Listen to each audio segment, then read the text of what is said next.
on the graphic novel and cult comic. I always knew deep inside that evil existed. It's a long way down. You won't even feel it. Life, death, pleasure, pain, it's all the same. I can offer you a new life, life everlasting. I can give you the power of vengeance. All I ask in return is your immortal soul. Just sign here. Now go forth and mutilate. If you could avenge the ones you lost,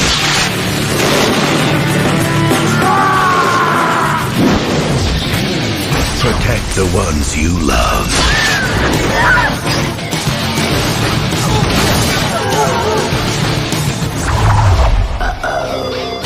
What price would you pay? How far would you go?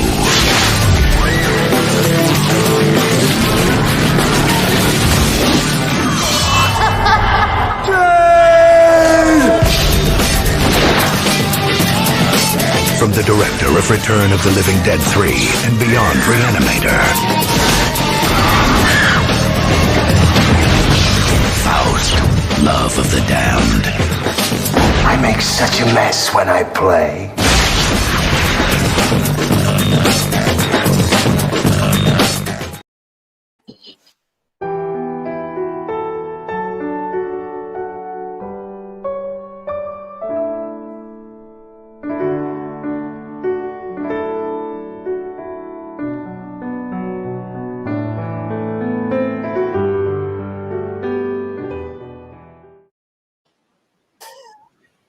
Hello. Hey,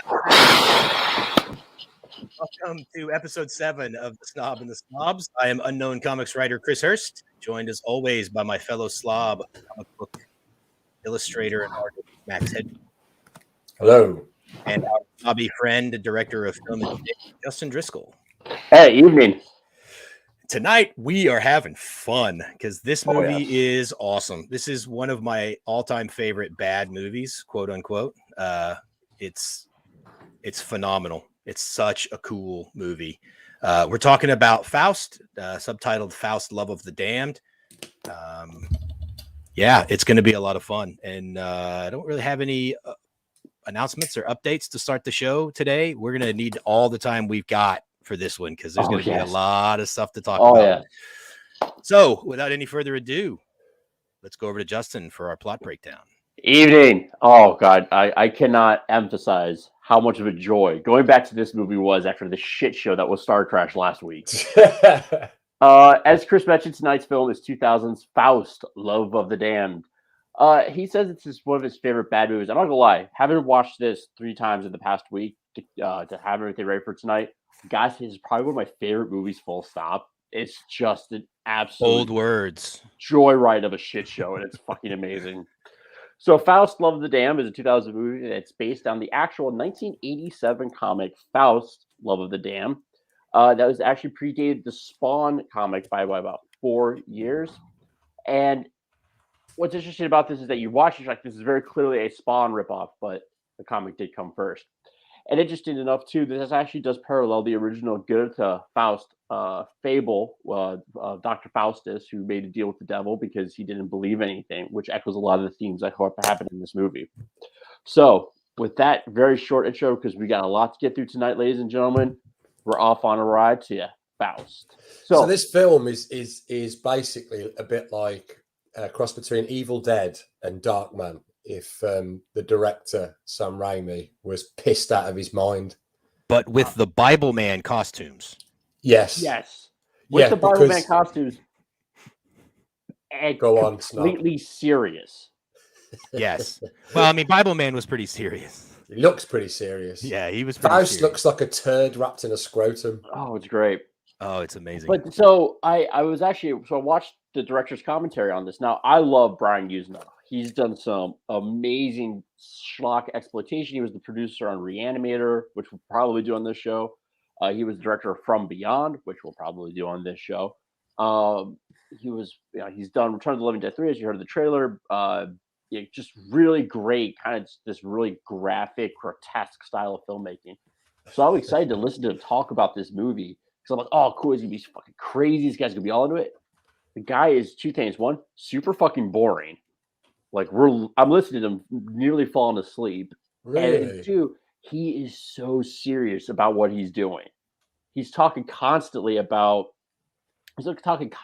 how, oh, I'm looking at how I can use this use the style of the filmmaking to accentuate the different perspectives of the characters and how they all clash and their perspectives on evil. I'm like, bro, no, that is not what you're doing, but I'm all about it. You commit to it. Yeah, he's got that energy, right? Oh yeah, absolutely. And I realized that the stills that I took from this movie, I really think makes this is that the guy who plays Jasper, John Jaspers, who's an English actor, forget his name, but he has a very, very slight. We'll call him actor. We'll call him actor McActing. Actor McActing. Actor McActing has a very, very slight wonk eye. So his left eye looks straight, but his right eye ever so slightly turns in. And so he's trying to do this like really dramatic face acting. And it's the funniest thing. Like, he always looks. He played the contrast between him and then you look at Jeffrey Combs, who plays the detective, and then whoever, I can't remember the guy's name that played M, the big bad.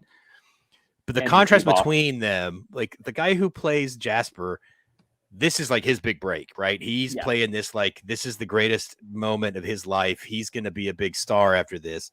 Jeffrey Combs and the other guy, they know what kind of movie they're in. Oh yeah, this isn't their first time. This isn't their first time in a B movie, and they play it just serious enough that it's respectful, but they don't like chew scenery like the other guy does. Oh no. And that's the thing about it. Like if you watch like, yes, that's wonk eye. Sorry. It's all right. It's all right. Dave can't understand American accents. Oh, okay, that's fair. No, it's great because he commits to it so hard. Him and Isabel Corbin. So the guy who plays Faust is named Mark Frost. Isabel Brooke, who plays Jade DeCamp, the psychiatrist. Like they are going for it. They are committed to this. Like this is a serious exploration of evil and damnation and redemption. And Jeffrey Combs, who I think was born with scenery in his mouth, because that guy just fucking chews it on every movie he's in. And then Andrew Divoff, who plays Mephistopheles, is just. We tried to get Jeffrey Combs on the show. We're going to try this every week. I need people in the audience, people in the chat room. When you see me tweet out trying to get actors from these movies to come on the show, I need retweets. I need tagging. I need to sick the audience on these people to peer pressure them in to joining us. I want one of these actors from one of these movies to come on, unless it's a movie that we don't like. And then we don't want them to be present when we shit all over. Like, I don't want Shoonie B coming on this show. It's like I don't need anything. No, I'd love him to come on. Yeah. Von Smoot says this is how restraining orders happen. To be fair, that is true. So before we kick off, hey Pops, and before we kick off into the movie here, I just really want to highlight too is that I love how late '90s the DVD menus are. Like I know that's a really weird thing to comment on, but it's hilariously just like a very clearly blown up JPEG of a still from the movie with highlighted menu options that you can just turn on and off. Like I remember those movies being the thing. So anyway, so we start off with Faust. Evidently, this was a Catalonian film festival's 2000. Yes. Oh my god, I love it. This was a Catalonian SIGES Film Festival Awards for Best Special Effects in the year 2000. And this is the first film under the Fantastic Films label, which was created by Brian Usna in Spain.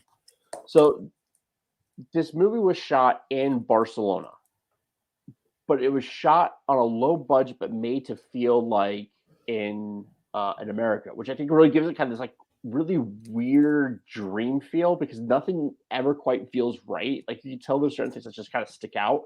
But then on the other hand, too, there's like American style police cars, American style cop. Sorry, Snob, I've got to interrupt you. Go for it. Oh, I didn't mention this either. This movie is so good. This is the first official old fashioned for Snob and the Slobs. Nice. He's cracked out the good stuff. Oh yeah. Yeah. So we kick off with the pretty much just a cold open with we don't know his name yet, but John Jasper sitting in a padded cell, having gone crazy. And we come to find out, we see the lieutenant, played by Jeffrey Combs, looking in on him, wondering what the hell's going on. And he remembers that there was an attack at a Chinese embassy where Faust is you just see the aftermath of this whole thing where, there's bloody bodies everywhere. He goes in, even though because,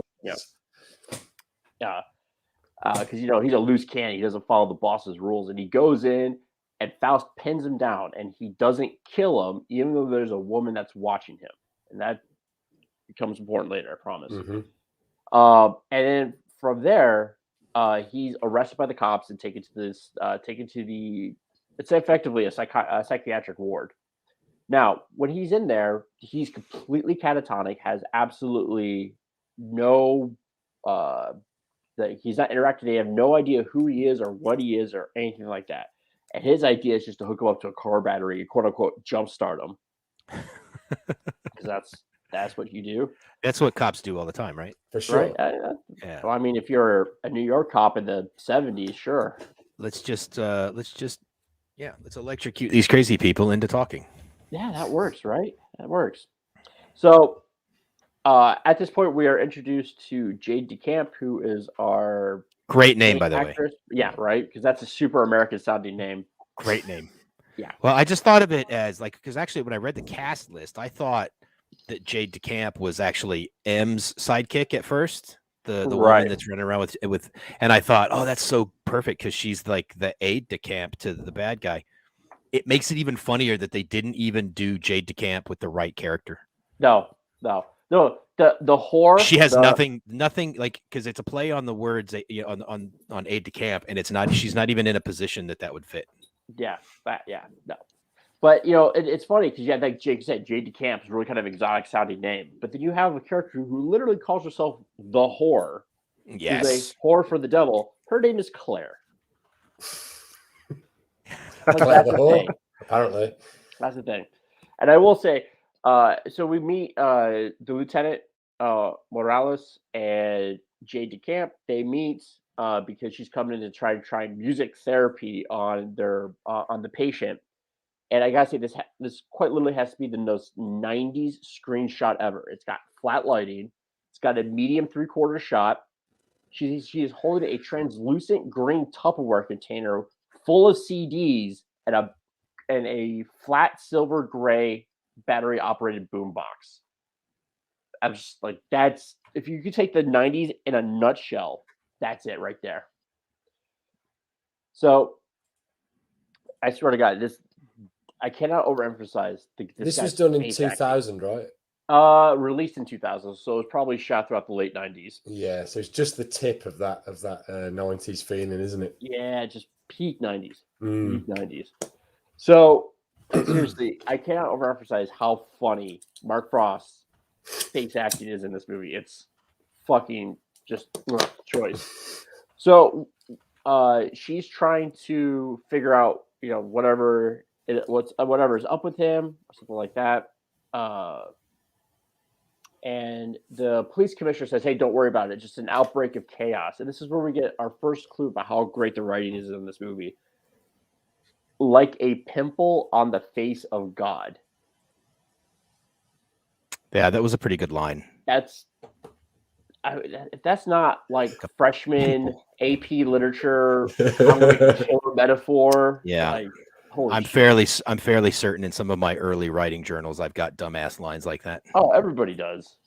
Everybody does. I thought it was really good. Yes. So yes, that's why you're the illustrator. So I'm sorry, don't Krav Maga me. Carry on. Okay. I'm about to say that's the Krav Maga face. So we Krav Maga face. So that joke will never die. No. The lieutenant hands Jade his card. Says, "Hey, if you remember anything, meet up for coffee." So then we cut to M, or we meet M, played by Andrew Divoff, and at this point, the whore returns to him and kind of tells him, "Hey, he didn't kill the cop. He didn't die. He's still alive at the psychiatric ward," which kind of kicks all this off in motion.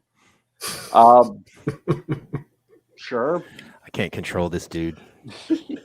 Don't let him run free. I can't control him.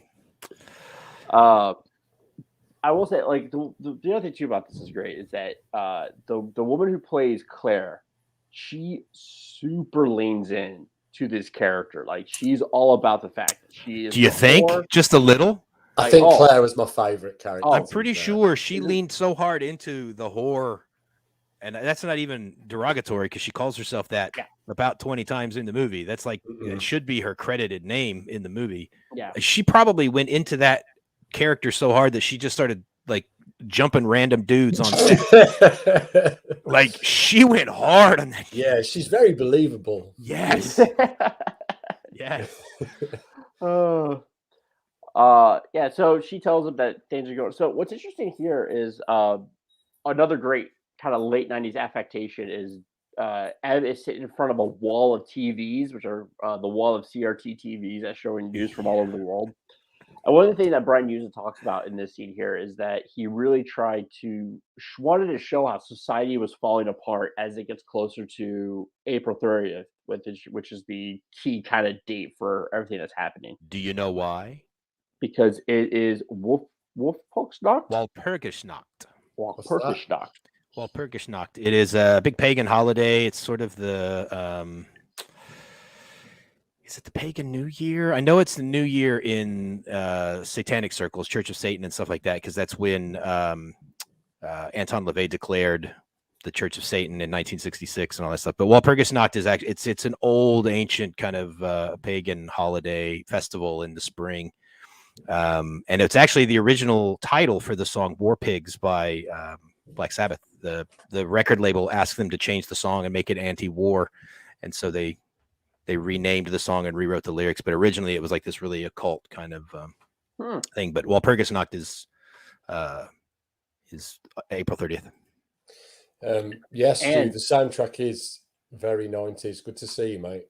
It's not even 90s. It's like it's like late 90s, early 2000s, kind of very generic metal, like cross between new metal and like that bridge where new metal became metalcore in like 98, 99. It's not bad. It's just generic. Yeah. Yeah. If you hear fireworks, by the way, it's me. There's loads of them going on outside. Oh. Yeah. They're celebrating Faust. I was gonna say, do we have fans that are celebrating our 7th episode? Yeah, they're going for it outside. There's more people out there than there is in the chat. Weird, isn't it? Yeah. So after this scene here, we cut back to Jade, and she's told that the patient, or she stopped, Dr. Yamamoto stops her from doing any sort of, oh, no. We'll all die. We'll all die. No. Dr. Yamamoto tells her that they're ceasing care, and that she needs to leave. So she leaves, finds the file with John Jasper's information in it, realizes that they're lying to her about him because they're saying he's a John Doe. They don't know anything about him. Goes, gets a coffee, sneaks back into it, and tries to connect with John. And then he recognizes a CD that's there, and she puts it in, and he flips the fuck out. And the CD, I want to say, the CD is not like Mozart or anything. No, it's hardcore fucking, like Chris is saying, like this new metalcore. Yeah, and he rightly gets angry that she plays it. It's like, what do you think was going to happen? I mean, you think he would just go, "Oh, can you turn that off?" It's shit. Now, in her defense, and my wife, who may or may not still be watching this show, I don't know if she's gotten bored and turned us off yet, but she will back me up on this. I actually listen to death metal when I'm in traffic because it calms me. Okay. I'll listen to some like really obnoxious, like Swedish death metal. Well, everybody else thinks it's obnoxious. I think it's genius. and it actually calms me. Everybody else would be getting amped up, and I'm just like, Yeah, but Chris, here's the one thing where I'm going to say that kind of comparison breaks down is that A, you're not in a psych ward, and B, you haven't been accused of murdering 11 people with a fucking set of claws. At least not yet. I have 3 daughters. I have 3 daughters in my house. Does that not qualify as a psych ward? I have met your daughters. They are lovely people. That's what they like when they see you. Bristolian Dave listens to boy bands to calm him in traffic. It makes me feel loved. Dave, what boy bands specifically, and tracks, and why? And I want a consistent. Yeah, let's change the show tonight to Bristolian Dave's boy band. Yeah, I want boy band descriptions of how they make you feel. Desert Island discs with Bristolian Dave. Bristolian Dave's boy band review. Well, actually, let's do it because Faust is a great movie. Go watch it. Now let's talk about. Let's deep dive into the contrasting styles of 98 Degrees, Backstreet Boys, and No, we haven't got to the tit puddle. If anybody out there thinks the second best scene in this movie, and also a great name for a band, tit puddle is a metaphor or a joke. Actually, we'll get to it. We'll get to it. Oh, we're going to. But the file, the picture that I've got loaded up to show at that point is actually called Puddle O Tits. I mean, that's to be fair. Yeah. So we're jumping ahead. Spoilers. Not to jump ahead. It's such a good scene. My favorite scene. Well, it's my second favorite scene. Second favorite. Which, well, okay, we'll get that. I want to know what your favorite scene is. Yeah. Okay, there's 3 phenomenal scenes in this movie, and I bet you all 3 of us would say the same 3, maybe in a different order. Yes. So we cut back to the detective who's using old school Google to look this up, and he pulls up the website about the Hand, the mysterious devil organization or something like that. And I love the fact this is very clearly an old school geosite that was created for this movie. Like I grew up in the 90s with the internet as it was starting to kind of come about, and geosites was the thing where you would go on, you'd be able to create your own website. I'm sure there was stupid websites that I built back in like 96, 97. Wasn't it called GeoCities? I thought it was called geosites. I don't remember. Okay. It's not important. It's not important. Just know that it's great. But I just have to correct you on something every week. And I have to not care. That's cool though. It's fine. It's fine. And so then we cut back to the asylum with John Jaspers and Jade DeCamp. If guys have played Doom before, I swear every door that opens and shuts in this place is the Doom door sound effect from the original Doom. Yeah, it's like choo choo, choo choo. Yeah, the sound editing was not the best. And then he is drawing on his walls with his blood, and eventually his a marker that's given to him. And usually, like when you see this, like you think like John Carpenter's The Mouth of Madness, where it's like these really intricate and really demonic designs that are all over the place. But his drawings are literally stick figures with devil's horns. It's like the most childish drawings on the padded walls. It's fantastic. I really enjoy them as an artist.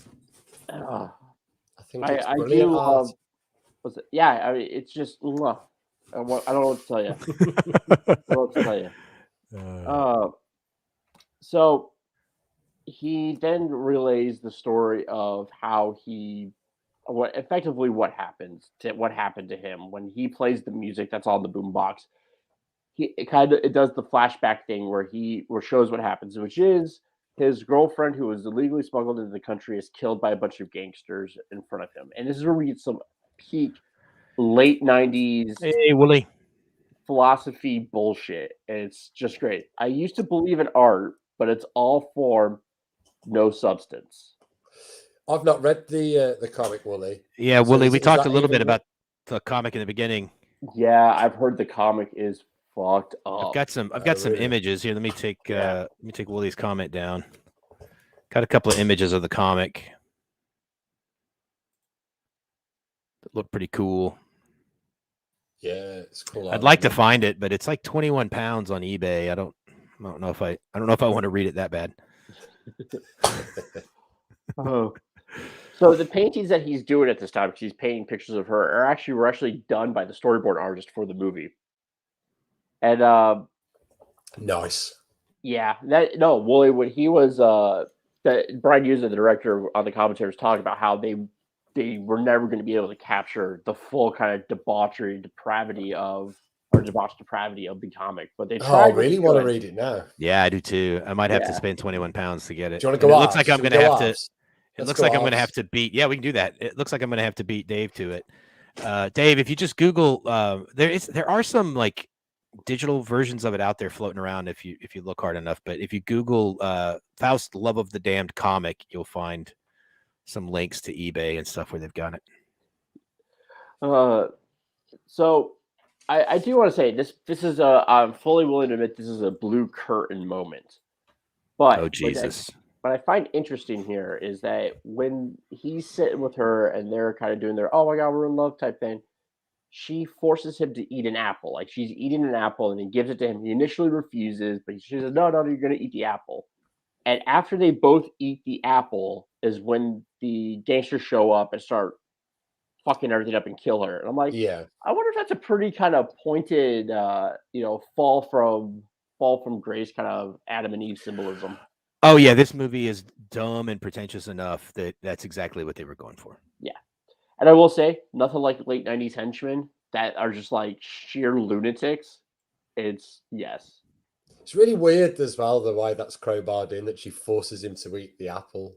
Yeah, it just doesn't kind work. Of played off that was as purely. I Again, I haven't read the comic. Maybe Wooly can tell us if the apple thing is in the comic, but it seems to me that that's Brian Usna trying to shoehorn some religious symbolism into this thing. Yeah, it just doesn't gel right. They should have done it with like an apple pie and are just feeding them some dessert or something. That would have worked. But to go, no, eat an apple. It's eat really the apple. Weird. It didn't stick out to me. I'm just it did to me. like that. Definitely did to me. Although I didn't cotton onto the symbolism because I'm thick as shit. But like even without that, I was like, this is the bit where you go for something a little bit relatable, and it's just not. I just don't relate to shoving an apple in someone's face. Well, I don't know what to tell you, Max. Because you're a heathen. Well, you're the snob, so I expect an explanation. You're going to hell. That's what it is. You're just damned. So just a heathen. Just a heathen. But the one thing I do appreciate about this, it's actually a very succinct motivation. He wants revenge for these guys that killed his girlfriend. So rock on. Yeah. We cut to afterwards. We get him cradling the body shot, and then we cut to the bridge where he wants to kill himself because his love is dead. And this is when M shows up to have him sign the contract. Now, Andrew Divoff is the guy who plays M, and he is fucking perfect in this role. He was veteran of these kind of movies. Oh God, yeah. He was in the first two Wishmaster movies, which were the only good Wishmaster movies. I've never seen Wishmaster. We actually talked about it on Friday night that we may have to do. We may have to throw Wishmaster into the rotation. Oh, fantastic! I've heard good things. Surprisingly, I haven't seen it since it was in the cinema, and it's one of the few movies that I ever walked out of the cinema on. Oh shit! Really? But that was like 1996, 97, something like that. So I wasn't as sophisticated as I am now. So better as you are now. Maybe I'll love it. I don't know. Okay. Yeah, so Wishmaster is a great kind of capsule of early 90s schlock kind of exploitation style horror. And it's a lot of fun. I like the first two are really fun. Andrew Divoff has that perfect way of playing. I really feel like Andrew Divoff's really good at playing that line where he's played it serious, but the way he plays it is very comedic and over the top. So it's a lot of fun. Don't lose sight of it. Another great line: God is a joke inside of a nightmare. Just go ahead. Just drink that in. Please, just drink that in. It's like a shit lyric in it. Wooly says that the comic is overtly pornographic. Of a nightmare. Yeah. Oh my God. Right. The comic is overtly pornographic. Can't remember the apple being in it, but could be wrong. It makes Black Kiss look like a kid's comic.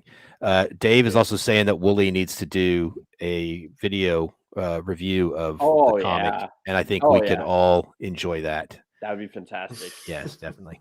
And Stu says that Wishmaster traumatized him. Good. I can see that. So he gives him the claws. The definitely not Wolverine claws. No, they're not Wolverine claws. No, definitely not Wolverine. Only 2 of them, not 3. There's only 2. And it doesn't say snicked every time it comes out. No, it does not. It says snooped. It says snooped. Snooped.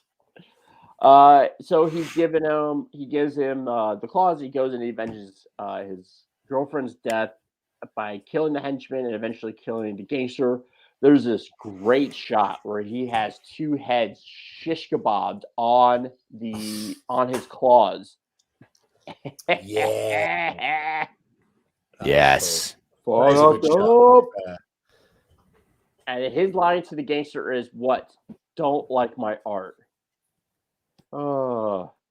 So we cut back to the. Is that what he said? Don't like my art? What? What? You don't like my art? Oh, you don't like my art. I thought he was doing like a because he's an artist. Yeah, got it. I thought he was doing one of the. I think you forgot. No, you forgot. You forgot. No. They remind you with that joke. What I thought he was doing was this sort of, if you don't like my politics, don't buy my book kind of thing. All right. That's for the. I wouldn't buy his book. That's for the chat room. So we cut back and then cut back to the insane asylum. John has told Jade all this stuff, and he just launches into this fantastic tirade, effectively calling her she doesn't know what she's talking about. You're just a sheltered chickie, all this. And he concludes this whole scene with, complain about how Mozart and stuff like that's not going to help him. Instead, play me some Wagner. There's more blood in it. Mm. Yes. Yeah, that was a pretty cheesy line. Yes. Amongst many cheesy lines in this movie. I love it. And they're delivered just straight, just completely straight. So we cut back to another part of the flashback where he heads back to M after taking his vengeance. He eats the heart of his target of vengeance, and that's when he gets sent out to do the embassy hit.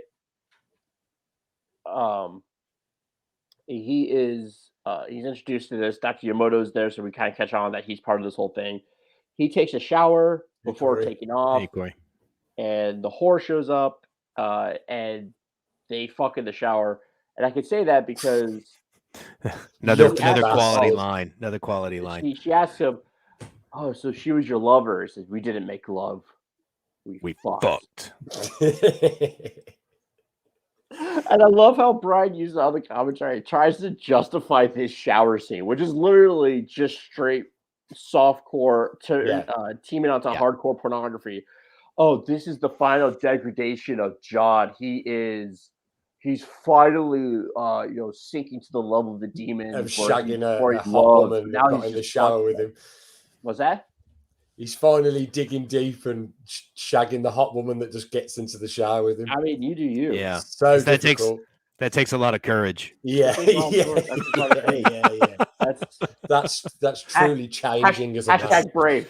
Yeah. That's dedication. It's dedication to your occult craft. I don't think I could do it. I don't know. I watched it a few times and I don't think I could do that. I don't think so. It'd be difficult. So M comes and gets him out of the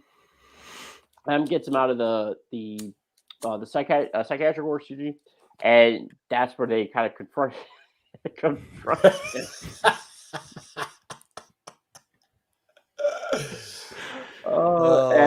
My princess. And they bury him with. By the way, I do love the fact that that's a great idea. Is that they decide to bury him. And they give him the weapons that he needs to fight his way out of hell. So they bury him, chastise him for he could have been the Jack of Swords, but he decides to play the fool. Yeah. Oh, clever. And they go out to get Jade to camp, but as he's being buried, or as he's been buried, he fights off death with this sweet looking fucking skeleton animatronic puppet thing that they built, which is fucking amazing. Just doing that. Oh yeah, it's really just doing this thing. The camera. But it looks fucking hell. It looks like metal as hell. So Well spotted, Wooly. My beautiful queen. He fights his way out and he casts a shadow on the tombstone, which makes the word Faust.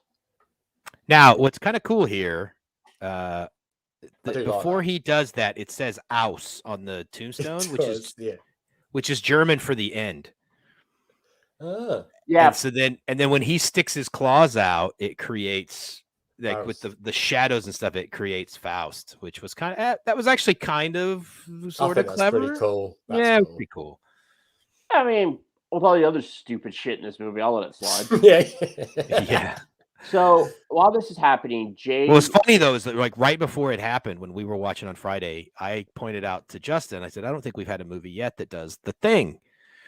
And for those in the chat room that don't know what The Thing is, I know Ralph is going to know this, but The Thing is when a movie says the title of the film in dialogue. Yeah. Right. And so we had just said, well, I don't think we've had a movie yet on the show through 7 episodes. No movie has done The Thing. And as soon as like 30 seconds later, that scene happens and Justin goes, does that count? Yeah, I suppose it does, doesn't I was like, it's hard. They don't say it, but it's there. Like it's not there. subtle. It's definitely right there. But I mean, it's hard to make a movie called Faust that's based off of Goethe's play and not have the word Faust somewhere in it at some point. Yeah. So. Yeah. Well, it has to make some aesthetical sense at some point. Yeah. And I think they did a pretty decent job with it. Yeah. Oh yeah. I think the other thing too about it as well is like Faust is like it's like Batman and Bruce Wayne type thing. So if you don't know this character, you don't know that the character's name is Faust when he's in the costume. So I see it. It makes sense. So then we cut back to Jade camp because this is happening at the same time. She goes to a diner and calls the detective to come help her out because she's figured out who this person is. I just want to say John Jaspers, killer fucking name for a supervillain / superhero type character. And then sounds like something Stan Lee would come up with. I wasn't gonna say it. So and then gangsters show up and they harass her, and then they get into and Faust shows up to save her, and they get into a fight in the alleyway, which holy shit. This is my favorite scene in the movie. Is the alley scene. Yeah. Phenomenal. Shit out of everyone. I love it. It's the best. It's the first time he shows up. Uh-oh. Yeah. What the hell is that? I don't know, man. He's sort of look at his face. It's the first time he shows up as the demon, as Faust, and it's so spectacular. Do you know what I think it is? I think they had seen The Mask and they wanted to put it some part of the production. They were like, oh, let's do, because we're doing makeup on his face. Let's make him a bit wacky when he turns into Faust. But he looks like, if you look, he looks like the comic book. Yeah, but isn't he just wearing a mask though? That's part of his face. Yeah. I get what you're saying. Yeah, I mean, not having read the comic, I don't know, but yeah, it's just because his ears are poking through, and that. Yeah. So the one that but these are horns. I don't know. The one that I will say is that I don't know. Brian usually they make it clear that they wanted it to be like a Hulk style transformation, which is why you see him transform from person to Faust. It's not like a costume. So and then and you've got this where he's kind of halfway between. It's like Batman swallowed his own mask. Mark Frost. Oh, I love it. I fucking love it. Well, check out the little chin horns. Like, what the fuck is going on? The little goatee, the demonic goatee. I don't get it. Just look at his face. But here's he does have them there too. Okay. Well, do you shit yourself if you woke up and saw that in the corner of your room? Or in the mirror. Yeah. Especially them little... Those little demonic soul patches. Yeah. I will say, I do love this scene. Like, the scene's amazing. The violence is fantastic. What I love is you can tell that the choreography, like him jumping around, this is just a guy in a costume. Yeah. Like a bad costume, an that's ill-fitting like- costume. It's like a Tex Avery costume. Yeah. It's a Tex bad Avery ill-fitting character. costume, but he's just like kind of like lumbering around. Like, you remember Yeah. watching like the old Adam West Batman fight? All of his fucking muscles are like too big either side, so he looks like the Michelin Man when he's walking around. Dave trying to impress us. Did you do that? Uh-oh. And then just close the bedroom door. Yeah. But you can't escape the shame. Yeah. Oh man! So he rescues Jade from the gangsters, and I just that seems amazing. We cut to the police station because the police come and they take her to the station, and we have the kind of exposition dump of what the hand is. Just loads of tires deflating constantly. Oh man. The chat room is savage tonight. So we just kind of get all the kind of the exposition dump of what the hand is and what they're trying to do and all this stuff. It still is pretty effective exposition in the sense of that we were talking about with Deathgasm, where you get enough to kind of understand what's going on, but not enough to give away the ending of the movie. So I thought it was a pretty cool kind of way that it worked. But still, the dialogue is fucking terrible. Like, it's just... That's a common thing, I think, in these kind of movies, is that... Oh, yeah. That's the... Yeah, it's one of the telltale signs of a less than good movie is that you get very on the nose. Yeah. Kind of 8th grade literature class kind of very edgy like dialogue. Justin and I always say it's a good first draft, but you need to you need to go back. I mean, who doesn't love good edgy boy dialogue? Seriously, like it's just right. Yeah, it's just all about it. I do love Jeffrey Combs as an edgelord. It's fucking fantastic. Like he is, so he walks out and the commissioner's like, "I told you to stay away from this." He's like, "Oh, but I found out about John Jaspers, or should I say, John Doe," and flips his jacket over his. Then you just hear the guitar, the freaking. You just hear the Who in the background. Yeah, as he walks away. And this is where we get to the scene. So we cut back to Mephistopheles' mansion, and the head gangster henchman, whatever, comes to tell him what happened, and he gets intercepted by Claire, aka the whore. My favorite character. And he's trying to tell her, like, "Hey, this guy showed up. All these things happened. Like this, I gotta talk to M." And she fucks him on the table while M is watching, and he hears him say "razor claws." And as she orgasms, she cuts his throat with a knife. And M comes out and says, like, "Why'd you do that? That's ridiculous. I needed to know more." And she kind of taunts him about how he can't handle his business. Whatever you're gonna do, you can't do it. You can't handle him, and all this. And he decides to torture her, and this is the end result with magic. He magically makes her boobs start to grow huge. Yeah, and then they continue to grow. They continue to grow. And continue to grow and continue to grow until she's nothing but a big puddle of tits. Yeah, look at those little arms. I've never noticed the arms before. Oh, it's great. That is horrendous, isn't it? So fucking good. So this is when in the commentary that fucking good. This is this point in the commentary where Brian uses drops the knowledge bomb that Matt George did the SFX on Society. And I'm like, yeah. That's straight out of Society. Using it in Society too, right? He directed it, yeah. Yeah. He's straight out of that movie. Look, the final scene of this movie is very reminiscent of Society as well. Oh yeah. But with like half the budget and and a different reason and a different tone and stuff. But yeah, it's fucking I love it. There's And no little also, what's arms, interesting man. here, so as a commentary, Brian is just talking about the scene of erotomology. We have super a serious. type, Von Smoot. We just get after it. I mean, not being such a we like the blood sex. Who doesn't? So Brian used on the commentary, I was telling you guys how he's very super serious about it, like very up his own ass about all this. And he talks about how he wanted to do a burlesque type scene, you know, and I'm like, He failed.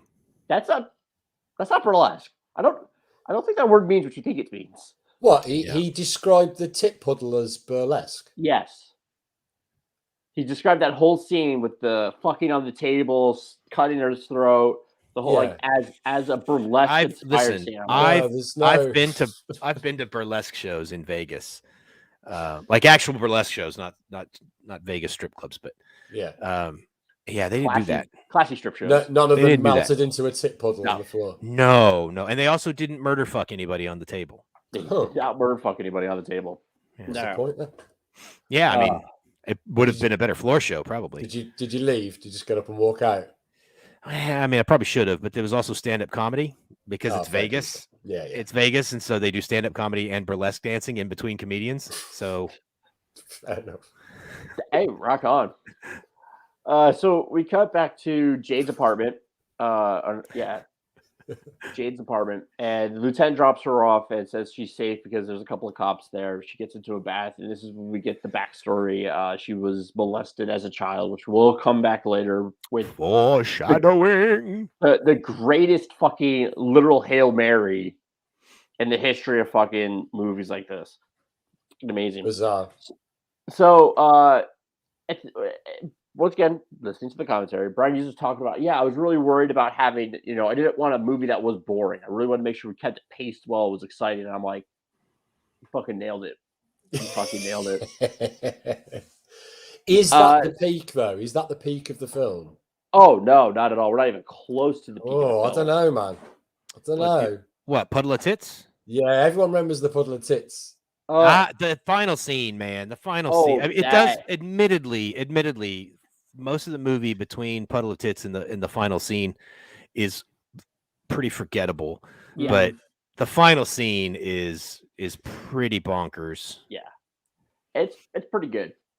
I do want to call attention to the 90s style vocalizing on the soundtrack. It's fucking great. Good call, Wooly. Burlesque means to exaggerate and parody, and that's probably what he meant. To me, a burlesque means a semi-naked woman with some big feathers and some tassels on her nipples. I mean, that's what it usually means to me. And like a bustier or whatever. Yeah. I guess I see what you're saying, Wooly. I don't have an issue. I mean, I get it. That's the actual name, the actual meaning of the, I'm guessing, French word. And that was being a clever person. And if that's what Yuzna was going for, that tells you a lot about Brian Yuzna. Yeah, right. His one-liners in this movie are fantastic. The one I love too is when she runs away from him after he kills the cops that are there. This is, I'm the pornography that gets you hot. That's proper burlesque. Justin right should there. Be up for it then. Hell yeah, resident snob. Our resident snob would love burlesque. I do love burlesque. It's a classic. I feel like you watch that all the time now, thinking about it with your cigar. Yeah, that's how I do. Come on, lads, let's go to the burlesque. Hello. 7-5. Sorry. I love it. So he chases her down into the subway where she's almost taken captive by Dr. Yamamoto and the commissioner. And Dr. Yamamoto and the commissioner, and they get on a train, which is very reminiscent of the Predator 2 subway fight. They're on the train. He kills a bunch of people.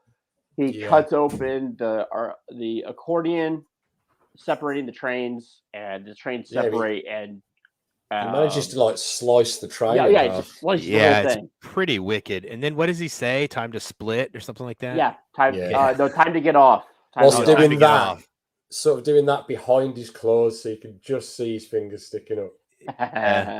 Yeah, it was. I knew it was some kind of stupid line. By the way, so the little kid that's escaping out of his chair where they're all fighting. he's wearing a Reanimator t-shirt, and that's also Brian Use's 12-year-old son. Oh, nice. Traumatized for life. Oh my god. And they do a really Brian good job on Usna this. is Father of the Year. Father of the Year. As well as Director of the Year. Director of every year. At least until he made Bride of Reanimator. That movie. Jesus Christ. We're talking about a series that just drops off after the first one. We will definitely get to more Brian Usna films in the future. Yeah. Because I think Beyond. Reanimator and From Beyond are gonna have to be at some point. They're showing up. Don't you worry. Yeah, definitely. So they escape and they head back to Jasper's apartment where they try to have sex, but she's too traumatized by the memories of what happened to her. Another great line. She tells him, "I wanted you the first time that I saw you." You mean when you were when he was shitting himself in a padded room, and you were his doctor, and you were his doctor. I don't know. I think there's some professional rules against this. Yeah. I mean, I fully support it, but it's probably against rules. Probably something there. Just imagine it the other way around. So while this is happening, we cut to Brian to M holding court with the Rainbow Coalition of Evil, as I like to call it. Just everybody is just, every sorts of types and stuff like that. There's a lot of least interesting plot points in this movie. This movie is definitely an example of greater than the sum of its parts. Mm-hmm. Yeah, definitely. Interesting note, the little person that's at the table there, he is actually a well-known Spanish porn star. I guess we know what Max... Did you just recognize him, or... I guess we know what Max is going to be Googling later. What was his name again? What was his name? Max, back here, bud, back. Time to get back in the game. I've got to go, lads. I've got to go. I've got, honestly, sorry. I'll see you in a bit. Max's plans for the evening are set. Sorted.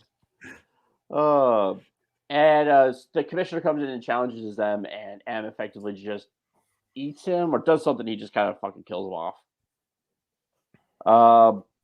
But Margolis shows up to investigate because he trails the commissioner to where M is at. And I do love the fact that he's a considerate evil overlord because it's a very nice little seating area where he can wait to be called by M. I'd also like to know, you're the head of a clandestine, super secret demonic cabal that controls all the power in this city? I don't know. It's a good idea to have your name plastered everywhere. Super good idea. Yeah. Another interesting note too, the actor that played Yamoto, or Dr. Yamoto, actually played the mechanic on London's West End in Miss Saigon, which is a fantastic show if you ever get a chance to see it. I thought I recognized him. Did you? No. Okay. But Margolis is caught spying on everybody, and he gets converted to the dark side. He calls Jade, who is... It's not immediately clear. It's pretty... I thought it was pretty... It's pretty clumsy. But like at that point, it's not immediately clear that he has turned. Right. Oh, right. I kind of took it as implied, but... Yeah, I don't know. Maybe after seeing it 17 times, it becomes obvious. But yeah, I remember the first time you watch it, it's easy to clock it and be like, oh yeah, he just turned evil. But within the story itself, you don't know it. It's clumsily done. So, there's like the meta point of it that you do know. You can understand it because it's not done well, but you're not supposed to get it yet because there's supposed to be the big twist, because now he's calling Jade to tell her to come and you can save him or whatever. Yeah. And it's then when Jade gets there that she finds out Margolis has turned to the dark side. He's evil now. Yeah. But I don't think at this point you're not supposed to know that. Okay. I could grant that. Yeah, that's fair. So as you mentioned, he calls Jade for her to come over to Mephistopheles' mansion, and she goes by herself because why the fuck not? Why wouldn't you? Yeah, of course. Again, because the cop that you trust and you don't realize has turned bad just called and told you to. Fair. And he's going to meet you there, and he's going to protect you. So they get there and they go into his inner lair, and you see a very quick picture of Andrew or of M standing next to Hitler. And according to Brian Usna, there were supposed to be a lot of different pictures of him throughout we the had a years, picture kind of that. aiding and abetting sort of terrorists and dictators. He actually said he had a picture of M with Mother Teresa as well as one of the prompts. Right. Which would have been fitting, of course. Yeah. So at this point, they take her and whatever. Yamato injects M with some sort of poison, and we come to find that Claire was scheming against him all along, which really isn't anything. But she supposedly kills M and takes over as leader of the gang. Much like Deathgasm. Much like Deathgasm. Yeah. Except this one doesn't stick. Spoiler alert. Doesn't pay off. Does not pay. In a way. No, it doesn't. Doesn't pay off for Claire. No. Well, it kind of does. I mean, it's not in a good way, but it still pays off. Yeah, I suppose. So we get to... Doesn't pay off the way she was hoping. No. Evidently, the henchman that shows up throughout the movie that has the fro, he was a very famous musician in Spain, a pop musician, a very kind of Spanish version of Matchbox 20 type. Dave, have you heard of this guy? With your love of boy bands? I have to say, I kind of dug it. I found one of his songs on YouTube. Oh, you found some? Oh yeah. I definitely found some. It's like I said, it's nothing crazy, but I'm like, it's kind of catchy. I kind of dug it. But I just kind of love the fact that he's in this movie, but the style of music he's playing is very, like I said, very clearly that late '90s Matchbox 20 acoustic German pop. It's all right, whatever. Matchbox 20 acoustic German pop.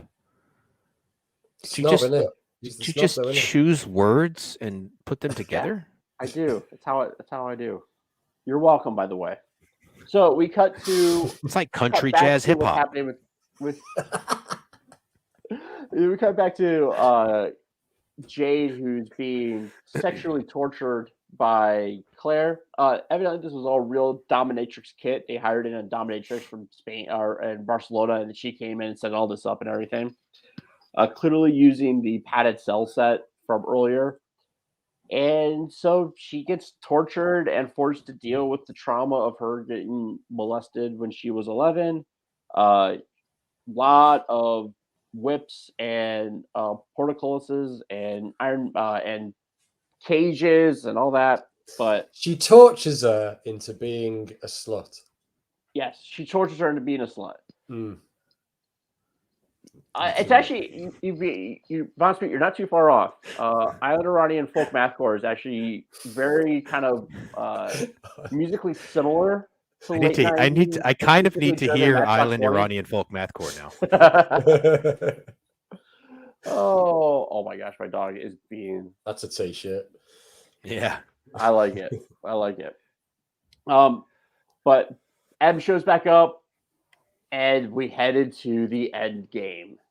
Oh yes, we do. It's funny, like, so at the start of this whole thing, we're like, oh, we have so much we have to talk about. The problem is like when you're explaining this plot, you're not really getting across what makes this movie so special. Yeah. The plot This movie has to be experienced. Yeah. Yeah, it's fantastic. So and unlike Veronica, when we watched Veronica, we said that it was a movie that had to be endured. Jacobus, we don't really know. No, like seriously, this is I highly recommend this movie. If this is not clear by we're kind of terrible podcasters or terrible live streamers because we give our reviews up front. But just watch it, Jacobus. It's got a tip puddle in it. It's got a tip puddle in it, man. Look, Emma's trying to summon the homunculus, which is the demon that's going to end all life on Earth. That's all you need to know. Yeah. And Faust is a fucking demon superhero to stop him. Yeah. And tip puddle thing as well. It's definitely a take on the Faust story, but it's ramped up to 1,000. Yeah, I mean, it's very much. Yeah, I know it is. very like the signing of the contract is very clear. Faust referenced the, which is why it's easy to think that this was a ripoff of Spawn, or if you want to reverse that, because the comic for this came before the comic for Spawn, that you could think that this was a ripoff, or the Spawn was a ripoff of this. But the reality is that both of them are so heavily based on the Faust story, and that they're products of the late 80s, early 90s, and so they were bound to be similar.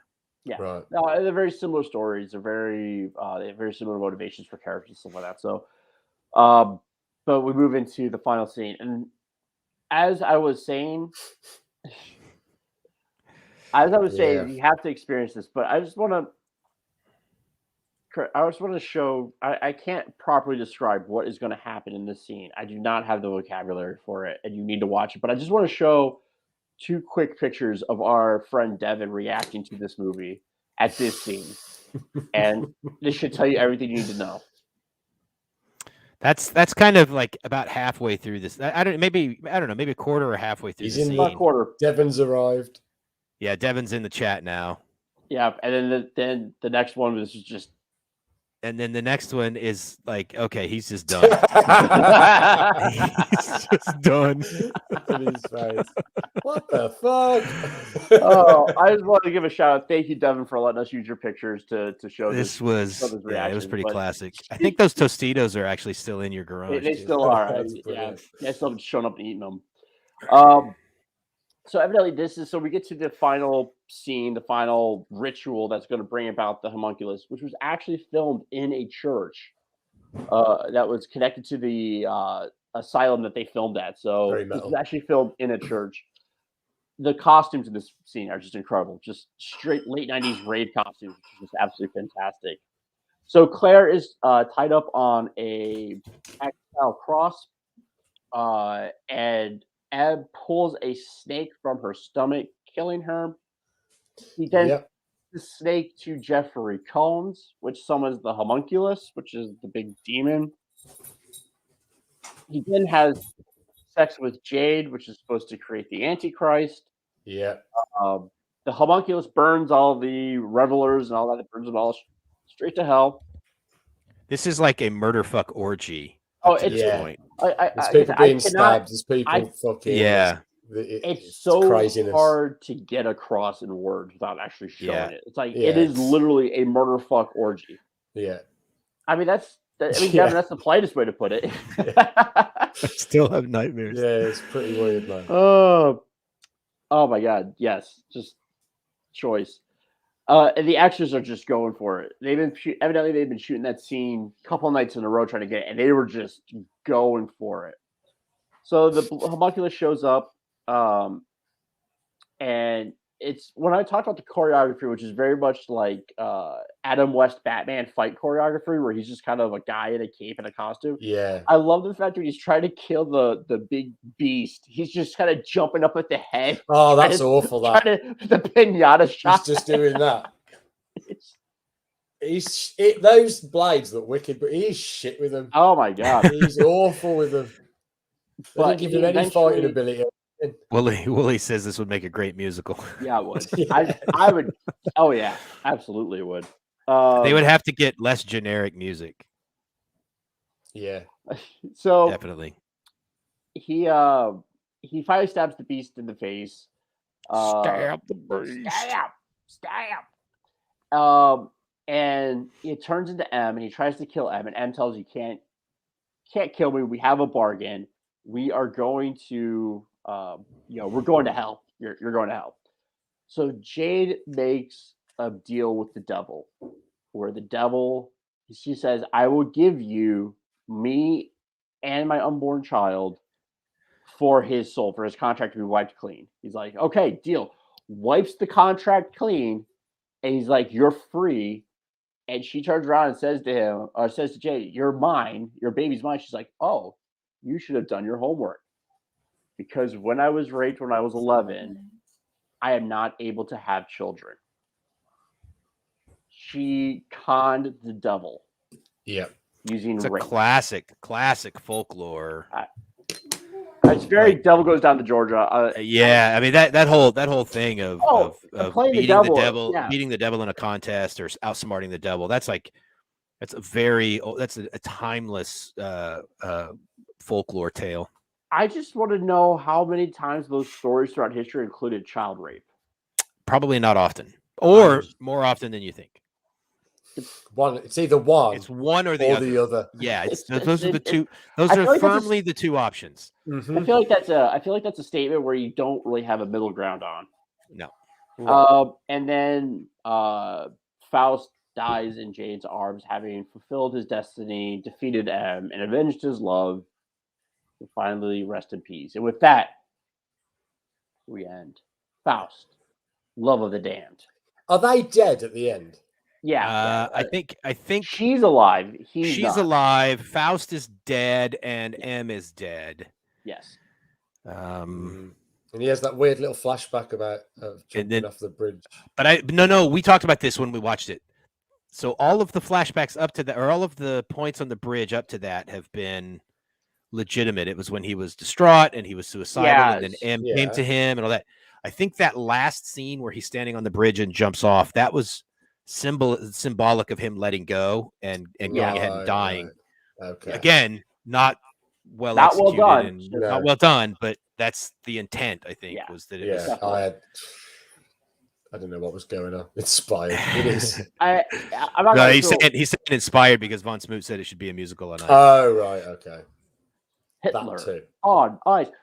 So this is hard for me because I feel like my role in this is to provide you guys with a good breakdown of the plot, talk about the story and all that stuff, kind of get into the dirtier aspect of it.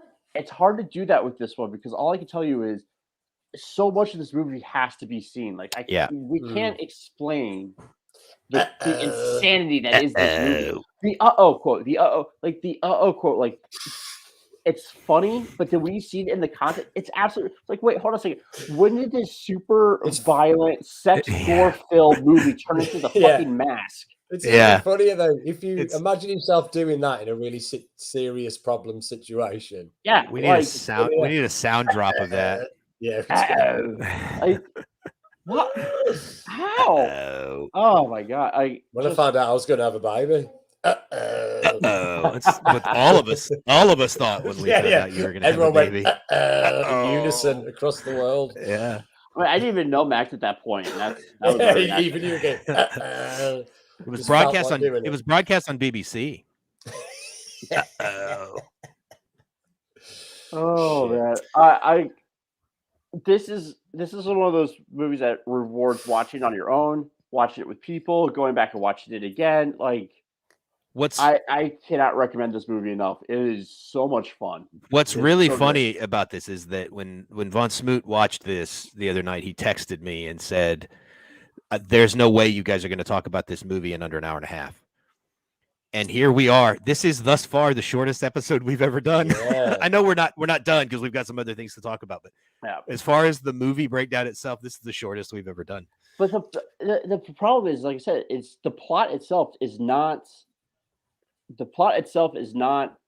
like thick enough to really get into because all the insanity is not in the plot itself. Like the plot's very boilerplate. It's very it's very basic, and it's actually pretty well structured. I mean, it's got a good setup. It's got a good, it's got all the beats. It's got the 3-act structure. It's terrible dialogue, and of course low budget. But then the real insanity and what you really have to experience, like Max said, it's in the visuals. It's just yes, exactly, perfect word. This movie is all aesthetic, and if it was just the plot, it would be kind of a boring movie. But the aesthetic makes it.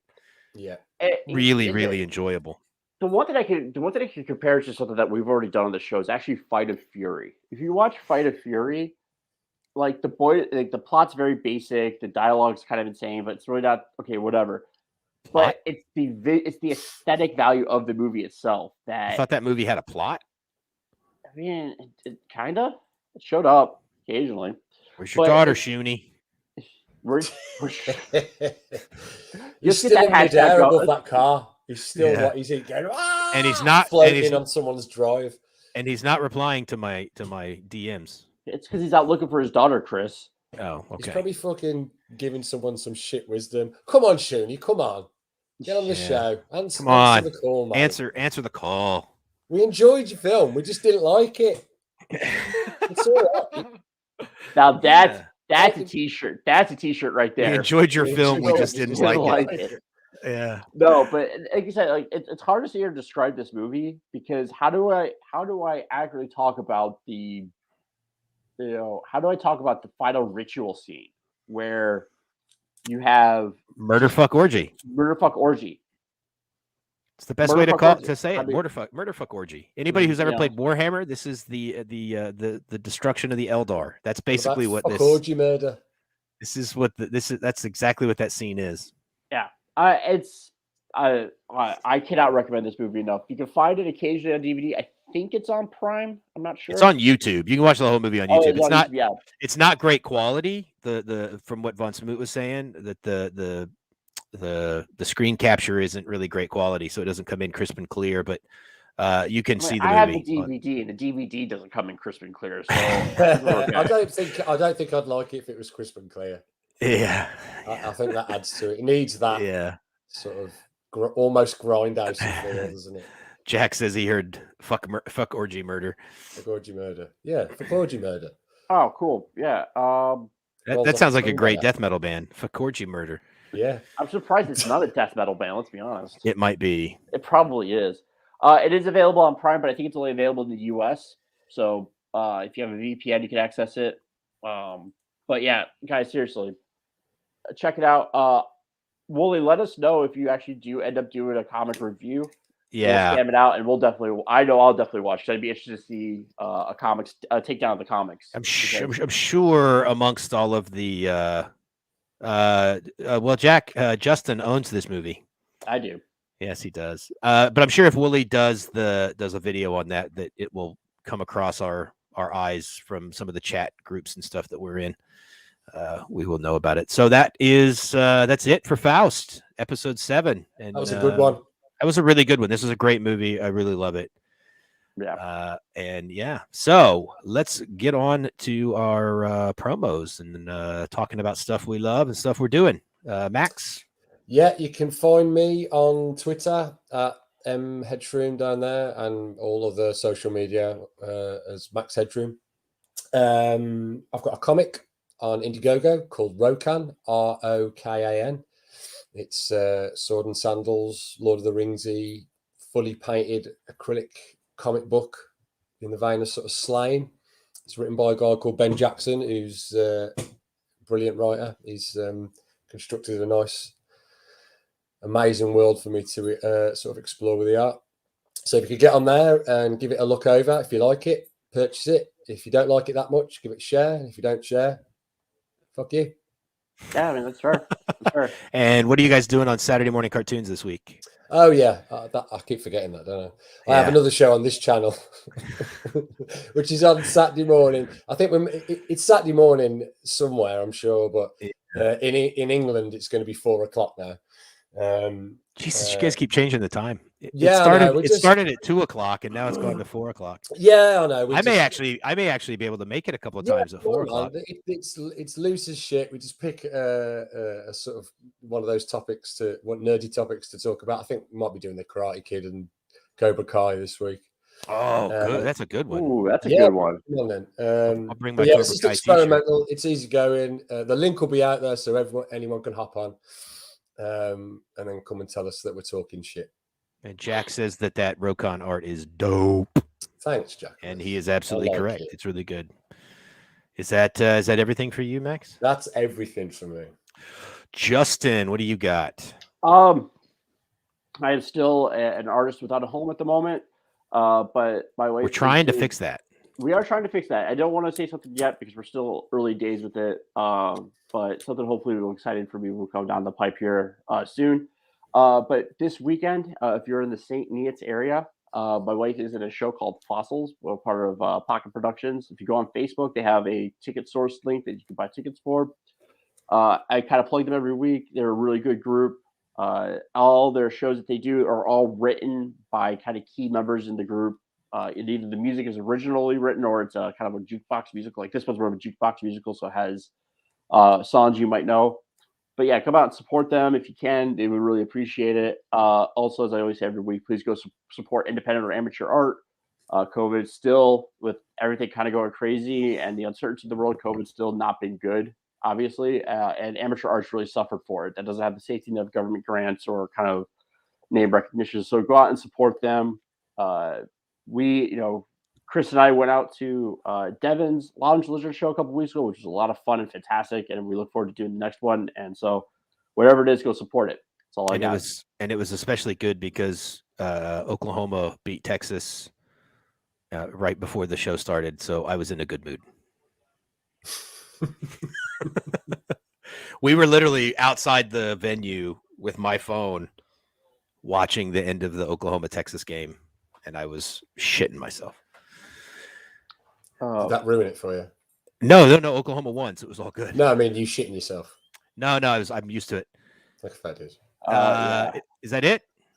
Yeah, no, that's it. That's it for me. I guess I swear to God, and none of you have ever been hay baled before, which is getting a giant hug by an Okie from Muskogee after OU beats Texas. So literally, it's literally what happened.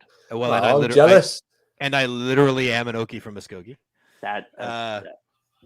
Phil left out. Oh, wait. Yeah. We were yelling at Chris is sitting there at Devin's drumming. Yeah, Devin's trying to play drums, and I'm yelling at him through the window, going, "Oklahoma won!" If all the Brits in here, it's basically Tottenham Arsenal or Man City Man U. Kind of, it's that kind of level of rivalry, and it was, yeah. And my team won because we always do. So yeah, fun, good times. Cool. Yeah, I did a little something today that was just for fun. I want to see what everybody thinks. Can we get a little whiskey glass underneath? We can actually get. I mean, this hat could actually be made. It's 31 pounds. You get. I mean, I don't know. I was just having some fun. That's just like properly stitched, though. Like, yeah, that's proper embroidering and everything. Yeah, and that's quality merch. I was just fucking around. This is not what we're doing. This hat is not for sale, but perhaps it could be one day. Dave, I'm not sure if a Gorka counts after we've done our pimps. Does it count at the moment? I don't think so. I think the Gorka only counts during the. I'm gonna have a drink because I want a lot of rules for these drinking games. Right. I'm making all these rules. This is for me. The funny thing is, making all these rules, you don't even drink. I know. I was about to say that. I'm making all these Gorka rules, and I don't even drink. So fuck it. Just make them drink all the time. Man, he's done it again. No, I haven't got to do what you say. Yeah. The only other thing, I just still want to keep mentioning heavy hitters. Hopefully, we're going to have something for everybody pretty soon in the next few months. And once you want to get onto that Canadian girlfriend of yours, mate. Yeah, she's slacking a little bit. She needs to get off her ass. But at the same time, I'm also interested in some other artists because I've got a lot of ideas for projects, and single artists can only do so much. So if you know artists who are looking for projects for writers, hit me up on Twitter or Instagram at Chris A. Hurst on both. I've got 2 or 3 projects in mind that need an artist. I'm also in the market for some original art from anybody, like some pinups or some covers or whatever to put on my wall. I'm starting now that we're doing this show and I've changed the angle of the camera in my office. I'm a little bit more conscious of what's behind me. So I'd love to have some independent artists behind me. I do love how you've been wearing devil horns the entire night. Yeah, that's my my Venetian paper mache devil mask. So yeah. Yes, I know, Jack. Every artist is looking for projects. Just hit me up. My DMs are open. If you're interested in trying to do something, hit me up. I've got pitches to throw at you. I think that's about it. Next week, Frankenhooker. Oh yeah, and the hits just keep on coming. Another phenomenal movie. This is such a fun camp. I'll leave that up for a minute. It's a camp horror comedy that's way over the top and just stupid and funny and disgusting and everything. It's so the director of this is Frank Henenlotter, who did Basket Case 1 and 2. I think he did 3 as well. Also did Brain Damage, Frankenhooker. I think he did Hollywood Chainsaw Hookers. I don't know, but it's very much his wheelhouse. Very kind of really was kind of late 70s, early 80s kind of New York grindhouse grime, and it's fantastic. I love it. So I'm it's looking gonna be a lot of fun. forward to this one, guys. This is a good lot of fun. One last thing that I meant to mention, along with looking for some art to hang on my walls, I'm also looking for some mini comics. So if anybody out there has got some mini comics that I can order and buy like fairly quickly, that would be phenomenal. I'm trying to get my 6-year-old daughter into comics and into making comics. I made her little mini comics today and sort of trying to teach her how to draw on the pages and stuff. And so I want to show her some mini comics and say, here, this is what you can do. So if anybody's got some, Brilliant. let me know. So I think that's about it. Does anybody have any last thoughts before we boogie on out of here? No, I'm done. I am done. Fuck off. Don't come back. Well, then, as always, we end with the John Waters quote: "Get more out of life. See a fucked up movie. Good night, everybody. Evening, everybody. This one.